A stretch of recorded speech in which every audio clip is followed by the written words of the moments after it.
Today, I want to give a message that I personally believe is the single most important message on the planet today. I know it's a little dramatic, but it's true, and I think you'll agree with me, that if this idea were taken really firmly in hand by humanity, a great deal would change. And the message is that everyone, it's everyone's birthright to be able to hear guidance, divine guidance. It is a skill that can be learned. And the reason I'm starting out with this is because I don't know about anybody else, but I got the distinct impression as I was growing up and in my early years of spiritual discovery that only special people could hear guidance. Does anybody else feel that way? Yeah. The Bible gave me a strong impression that you've got to be major big boy to be able to hear guidance.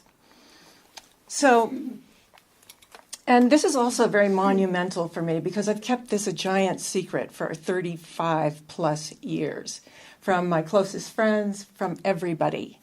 And it's only very recently I've begun to speak about it, even though it was 1979 when I began to really seriously study this. So I'm coming out of the closet today. And if my voice is a little shaky, it's because the bars on my throat chakra are opening, finally. And the reason I'm beginning to speak about this, because I think it's such an important message. And because we're so deeply programmed that we can't do this. And it was certainly, that feeling of who am I to learn how to do this? Who am I to be able to receive divine guidance was my biggest stumbling block. There were many, but that one was really one of the biggest. Why is this important? Why am I doing this? It's because I'm seeing that the world is getting more and more veiled. I think everybody will agree with that. It's getting harder and harder to see what the truth is. With anything. I mean, is coconut oil good for you or not? It's gone back and forth. Eggs, everything. We don't know the truth about anything lately. So the call, and maybe this is the universe's whole, deliberately set it up so that we had to go more inside to find the truth. I'm pretty sure that pretty soon it's the only way we're going to find the truth. A story that really fascinates me and is very relevant is the story of, the Labyrinth and Minos? Minos, was that right? Who was the hero in that story? Does anybody? Lewis, you must know this. Hercules? No, it's Minos. No, but who was the hero? The Minos was the king. Anyway, doesn't matter. What? Oh, we're going to call it Hercules. Okay. So Hercules, just in our literature, besides Greek mythology, we've got a lot of stories of heroes that are given a magic potion of some sort to do the impossible. And I wondered for many, many years, what is that magic potion? Why is it in these stories over and over and over again? Hercules had to get into the labyrinth, kill the Minotaur, and come out of the labyrinth again. And he was given by Ariadne. If he gets out again, he gets to marry Ariadne. Does everybody remember this? He was given a golden thread by Ariadne so that once he got into the labyrinth and killed the Minotaur, he could find his way out again. Now, we're all in a labyrinth. We all are sort of, moving ahead, wonking our heads against some wall, moving to the left, this huge trial and error thing of how do you get through it, right? So even if we manage to sort of bump our way and smash our little nose 1,000 times into the labyrinth, there's the Minotaur. What does the Minotaur symbolize? And I believe the Minotaur symbolizes everything in us that says we can't do this. I call this the ego. The Course in Miracles calls it the ego. It's not what Jung and Freud said the ego was. To me, the definition of ego is all the many ways that some force is trying to keep you from being the light being that you are. And one of the most important parts of learning to hear guidance is learning to define and recognize when ego is working. because ego is the only thing that's stopping us from clear communication. It's the whole idea that we're separate and suffering, and that's our lot, and that we can't get out of it. So my story began in 1979 with the Course in Miracles, and I had a thing with the Course where I felt like I was starving to death. I had looked at all sorts of spiritual disciplines, and when I started doing the Course, it was like a giant aha to me and a huge sensation of actually being nourished, actually receiving information that's really, really, really important. So as I got to the end of the text, I believe it said something like this. This is a beginning, not an end. You do not walk alone. God's angels hover near and all about you. And of this be certain, I will never leave you comfortless. Now, I thought that was pretty outrageous. I mean, never leave me comfortless? This gave me a sense of protection. I'm like, how can they possibly do this? Another thing happened at the same time was a death of a child, an 8-year-old child who had had leukemia since she was 3. And that shocked me so intensely. I began to ask, why? Why are children suffering? If God is so good, why do children suffer? And this is a really important question, and I think a lot of people avoid it because it seems unanswerable. It's too much, it's too big. But really, there are answers to questions such as these, and guidance is one way to actually find them. The other thing that really influenced me was the whole story of the Findhorn Gardens. At the time, it was relatively new. I read every book I could get on it because, for those of you who don't know the story, I can't go into much detail about it, but northern Scotland, sandy, freezing, very poor couple, Peter and Eileen Caddy, had lost their job. They had 4 children. They didn't know what they were going to do. Eileen could hear guidance, and she went into the outhouse, literally, and to get away from the kids, and received all this information on how to create an amazing garden, which is now worldwide, phenomenon of incredible beauty and size of vegetables and things. And gradually, the community learned how to communicate not only with the guidance that Eileen was getting, but also with the nature spirits and the different plants individually, which then told them how to grow things in that climate. What I think is fascinating about the relationship between Peter and Eileen is that Eileen heard and Peter acted. And one wonders if this is not the perfect male-female relationship, is think if he hadn't believed her, So by the end of the course, I'd done the course 2 times, I went, I want to hear more than anything in the whole world. It seemed to me, what other goal could possibly come close to this? It just seemed like having an invisible companion through every decision in life seemed like a pretty good thing to have. So the way that I dealt with it is, and I don't recommend this to anybody, I put myself in tremendously fearful situations over and over and over again. I left my place in California, gave everything away, and went, okay, God, here I am. I literally felt like a fledgling bird who had to there was no choice. I had to just jump. And it completely ruined my adrenal glands. But it was an effective method, actually. There were times, for instance, when I got completely lost in the Hawaiian jungle, so lost I had to spend the night. And the next day it was overcast, so I couldn't even tell from the sun where I was. And I was totally panicked. I finally understood how people can die of fear and panic so badly that they ruin themselves.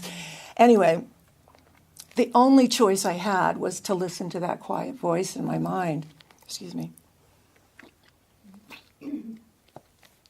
That was very effective. It worked, having no choice. So I do recommend this in one way. My process was, when I first, really got, the Course said, you're going to be able to hear this voice, the voice that you can hear while reading, when you're finished.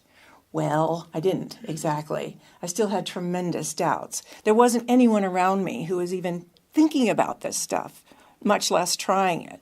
So it was just me and this little voice kind of having this little tete-a-tete all the time. So I'd sit down at my computer, and I had been in the habit of doing a sort of free association journal writing, where I just get stuff out, And this worked extremely well transitioning into hearing guidance, because I'd sit there and then I'd do, wah, this is happening, I don't understand this, I don't understand why I'm depressed, blah, blah, blah. And then I go, okay, so tell me, what do I do about this? And I'd sit and listen. This was all at my computer. And it was a very effective method eventually. It took a long time for me. I think probably it took a long time for me because there was no one else around saying, you can do this. This is, yes, just, point me in the right directions or whatever. Two things I did when I would, in the very beginning, which is I suspended disbelief. I suspended that idea that I can't do this. Who am I to do this? And, really important, I pretended I could hear. What would I hear if I could hear? And it was extremely, extremely profitable for me to do that. It came pouring out. Now, it took years for me to believe what I was hearing, but it did happen. And my understanding with all of this is that not only do we have a voice inside us which is trying to guide us all the time, but everything out there is trying to guide us. Nature spirits, flowers, everything is trying to speak to us. I had a teacher once who said, get rid of all your books. Just learn the book of nature. And I did. I actually got rid of my books for probably 2 to 3 years or more and began to just ask nature. He said the sun. Ask the sun everything you want to know. And I began to ask, and I learned enormous amounts from just learning this way. So what's the process? Okay, first of all, you must understand there are 2 voices in your mind. The difficulty with learning to hear guidance is there is no booming command in some other voice. Everybody thinks so. It's not how it is, at least in my experience. I don't know if most of you, when you're thinking, you can hear yourself think, yeah? Right? All right, it's that voice. That's what you hear. But the trick is we really genuinely do have an angel on one side and a devil on the other, but you can't see which is which. And the trickiest part about the ego is that it's going to want to deceive you in every single way it can, because the last thing it wants you to do is learn how to hear, because it gives you so much connection. I mean, when you can hear, you are no longer separated, and the ego wants you separated. It wants you in that identity. So there's 2 voices, but one, the whole story of Little Red Riding Hood, I think there's another dimension to it that we haven't really tapped, and that is the wolf in sheep's clothing, is really about guidance, is about the ego and how the ego tries to sound like spirit, urging you to do things in the sweetest voice possible. This is the trickiest part of all of this. And there is nothing to do but listen all the way through to let it have its whole say, and then feel how it feels. That's one part of it. The Course says God's answer is always some form of peace. So when I knew I was really on course with what I was hearing, my whole body would start relaxing. In the beginning when I'm all tense and got all this conflict going on, I could feel the tension, and then guidance comes in, it's like, oh. And then, of course, there's putting it into action. Now, that's a very scary part. This whole journey there's tremendous risks involved in it. Not real risks, but you feel like there's huge risks because you have to make a lot of mistakes. There is no other way. We have to be willing to make a lot of mistakes, and we're basically programmed not to do that. If you think of the whole word sin, which has permeated our consciousness, something fierce, it completely gets in the way of experimentation, because you'll be punished for doing it wrong, right? But if you go back to the original meaning of sin, it was an archery term, which meant missing the mark. And you could not learn to hit the mark unless you had a ton of arrows to be able to hit that mark. So that's true with learning to hear guidance, very, very much so. So there must be a willingness to let go, not to judge. That one's critical, obviously. To be lost and confused, because all of this involves a 180-degree shift. To be able to hear guidance, one must really change a lot of major ideas in your head. Just the fact that you're trying to hear guidance means you're shifting a great deal, just to start with.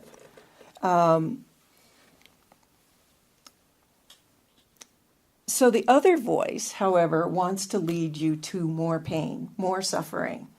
And the way it does this is through familiarity, through going into the past, through trying to take the past into the present, take the past into the future, all of those things. Fear, very, very, very strong vehicle for keeping us from doing things, especially exploring with guidance.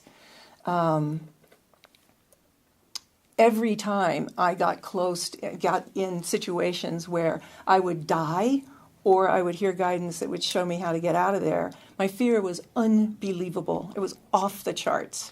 And that's the kind of fear I think you have to come up against all the time in order to cross that threshold. And of course, guilt. Guilt is one of the big ways that the ego stops us from a lot. And also stops us from feeling that we deserve to be connected, that it's a natural thing. Guilt, the whole concept of guilt gets in the way and says, no, you're not worthy. You're not worthy of being able to hear this stuff. So those are the basic things that, those are the two. So mindfulness, obviously, becomes extraordinarily important. The very first stage in learning how to hear is watching the mind so carefully all the time. Silence, of course, is another really, really important piece. Putting yourself in silence, being in the wilderness a lot, so that, and developing listening skills. Developing skills to listen, like if you go up the mountain or something, to be able to hear everything that's around you, becoming acutely tuned in to sound.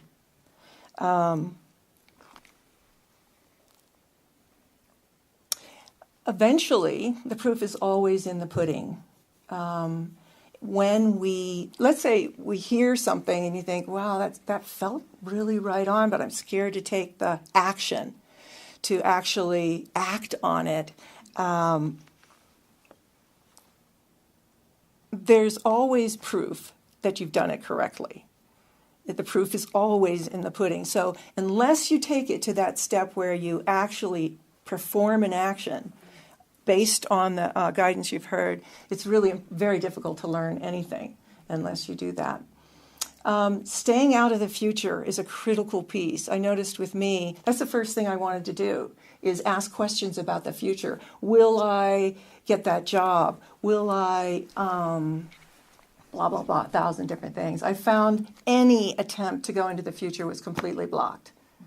And then I realized that guidance doesn't work like that at all, telling us the future. Guidance works in the moment. So it's a giant,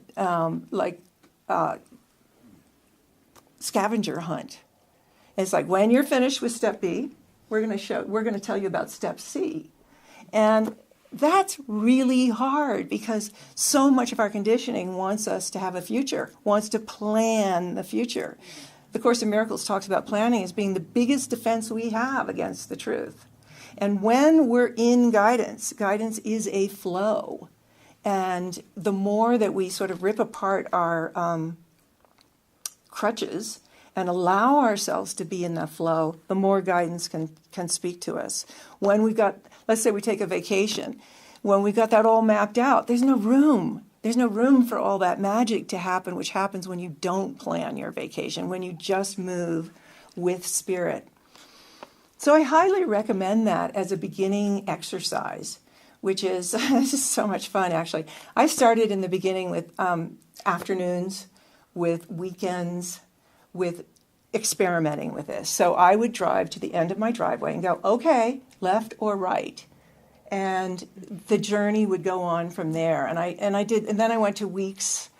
And then finally, with when I jumped finally out of California, I ended up in the Bolivian Andes at 16,000 feet with no food, no water, no compass, no trail. And going, am I protected? I mean, I was absolutely terrified the entire time, and I was protected. That was the amazing thing. I was close to death so many times on that journey. And every time some miraculous thing would happen, I had to find shelter every night. It's like, imagine looking over the Altiplano for, hundreds of miles, seeing nothing, not even a bush, not even a tree, just nothing. And thinking, oh my God, what am I going to do? And it's like, there were times where I was on my knees in the middle of the Altiplano going, you have to help me right now. You have to help me. Honest to God, a figure would appear on the horizon. No, this is really amazing. Okay, so I had no idea which way to go, where shelter would be, anything. And so this figure appears on the horizon. It's completely cloaked in black. The horse is black. Man has a black hat. The horse is so thin, he's wobbling in the wind. The wind is screaming. I'm like, okay, this does not look good. I was sure this person was going to come and murder me and take my food or whatever. I had one apricot left. But I stood my ground, and I'm like, wait a minute, you said the prayer. You got to, and I didn't care whether I died in that moment either. That helped. So, the guy comes up. He speaks Quechua. I speak a teeny bit of Spanish. He's got a tiny bit of Spanish, and basically points to some direction to go. And we actually found shelter because of this figure that I prayed to arrive that looked like devil incarnate. So there were a tremendous amount of miracles along the way. What guidance always offers is a perspective. It's amazing to me, even after 35 years of practicing with this, I can be confronted with a problem and think, okay, I got this, I figured it out, and then realize I haven't figured it out, and then think that guidance really can't give me anything, new angles on this, because I've got it all, I figured it all out. And then I go to guidance, and it's a completely new perspective. And that is the point, is to jump us out of the perspective of I'm little, I'm vulnerable, I'm in pain, I'm weak, to the perspective of I got this, I'm in control, I'm powerful, I can do it. And it's way more than that. What I get is a lot of detail, and I think all of us can hear guidance. And it's like, oh, you should be more peaceful, or you should be forgiving, or just calm down. This is all good, but we can hear details. We can hear very detailed guidance, which is really what we all need. Because what I found in the beginning of my journey is that this voice wanted to guide me towards happiness more than anything. That's my definition of God, is that which wants to lead me to happiness. But it was very clear to me, I didn't have a clue where that was. I tried all my ways to be happy, my ideas, and they weren't cutting it. And it's when I allowed the voice to begin to turn me that 180 degrees, and it easily was that much, that I began to find happiness. And so this perspective, once we gain the perspective, then our real courageous point is to act on it. It's like, which perspective do you want to come from? Mm-hmm. The weak and terrified one, or the one that knows you can handle it and you can see where you're going and you've got a companion? That is so comforting. Always speaking. It's not just in my great perfect. It's not just in my computer. It's always speaking to me. I cannot begin to say how comforting that is in this very confusing life that we're trying to get through. So I really appreciate you listening. Thank you so much for helping me out of the closet. Today I want to give a message that I personally believe is the single most important message on the planet today. I know it's a little dramatic, but it's true, and I think you'll agree with me, that if this idea were taken really firmly in hand by humanity, a great deal would change. And the message is that everyone, it's everyone's birthright to be able to hear guidance, divine guidance. It is a skill that can be learned. And the reason I'm starting out with this is because I don't know about anybody else, but I got the distinct impression as I was growing up and in my early years of spiritual discovery that only special people could hear guidance. Does anybody else feel that way? Yeah. The Bible gave me a strong impression that you've got to be major big boy to be able to hear guidance. So, and this is also very monumental for me because I've kept this a giant secret for 35 plus years from my closest friends, from everybody. And it's only only very recently I've begun to speak about it, even though it was 1979 when I began to really seriously study this. So I'm coming out of the closet today.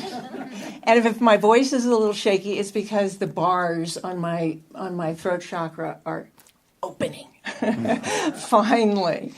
And the reason I'm beginning to speak about this, because I think it's such an important message. And because we're so deeply programmed that we can't do this. And it was certainly, that feeling of who am I to learn how to do this? Who am I to be able to receive divine guidance was my biggest stumbling block. There were many, but that one was really one of the biggest. Why is this important? Why am I doing this? It's because I'm seeing that the world is getting more and more veiled. I think everybody will agree with that. It's getting harder and harder to see what the truth is. With anything. I mean, is coconut oil good for you or not? It's gone back and forth. Eggs, everything. We don't know the truth about anything lately. So the call, and maybe this is the universe's whole, deliberately set it up so that we had to go more inside to find the truth. I'm pretty sure that pretty soon it's the only way we're going to find the truth. A story that really fascinates me and is very relevant is the story of, the Labyrinth and Minos? Minos, was that right? Who was the hero in that story? Does anybody? Lewis, you must know this. Hercules? No, he's